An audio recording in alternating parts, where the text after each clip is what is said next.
Zibalelwa emakhulwini amabili izisebenzi ezisebenza ebhange iThala ezingaphansi kwenyunyana iNehawu ezimashele emahhovisi ebhange lombuso eThekwini.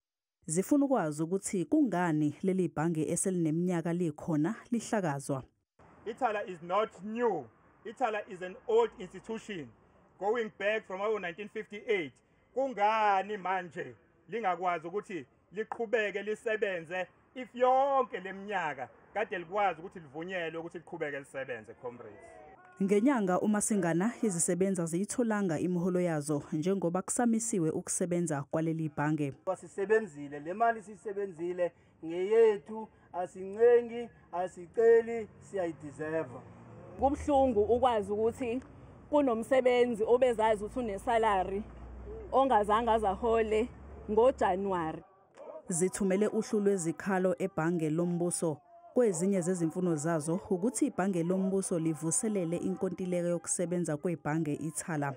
We demand an immediate release of January 2025 salaries, as well as all other benefits that are attached to workers' contracts of employment.